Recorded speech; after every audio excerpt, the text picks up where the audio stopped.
तुम्ही पाहताय राज्यातील आजच्या महत्त्वाच्या ठळक बातम्या। गिरणी कामगारांसाठी 1 लाख घरे बांधणार, नव्या गृहनिर्माण धोरणात ज्येष्ठांचाही विचार, एकनाथ शिंदे यांची ग्वाही। लाडकी बहीण योजनेतील पात्र महिला वंचित राहू नयेत, उच्च न्यायालयाचे राज्य सरकारला निर्देश। शासकीय समित्या आणि महामंडळांचे मार्च अखेर वाटप, पालकमंत्रीपदाचा निर्णय 2 दिवसात। मुंबई नागपूर आता 8 तासात शक्य, फेब्रुवारीमध्ये होणार समृद्धी मार्गाच्या शेवटच्या टप्प्याचे उद्घाटन। फोन पे आणि गुगल पेवर बंदी नाही, NPCIने 2026 पर्यंत मुदत वाढवली, UPI प्लॅटफॉर्मना दिलासा। धनंजय मुंडे पंकजा मुंडेंचा पत्ता कट, अजित पवार बीडचे पालकमंत्री होण्याची शक्यता।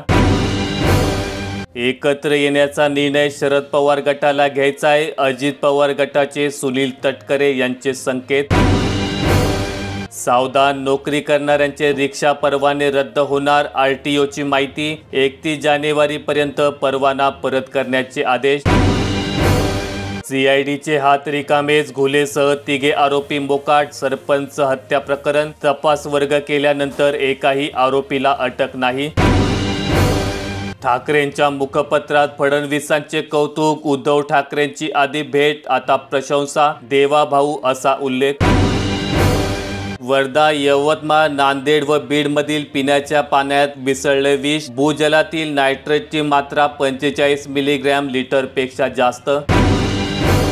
खंडणी प्रकरणी वाल्मिक कराड अडचणीत, विष्णू चाटेंकडून संभाषणाची कबुली, CIDचा न्यायालयात अहवाल।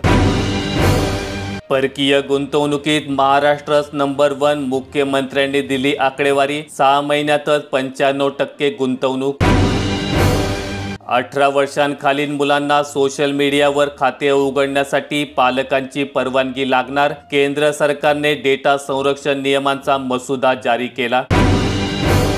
कोरोनासारख्या महामारीमुळे जगभर चिंता, चीनमध्ये HMPVचा हाहाकार, स्मशानभूमीत मृतदेह दफन करण्यासाठी लागल्या लांबच लांब रांगा।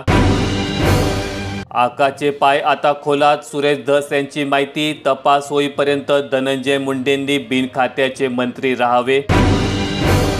साई चरणी 17 कोटींचे दान, नाताळ व नववर्षाच्या सुरुवातीला 8 लाखांहून अधिक भाविकांची हजेरी।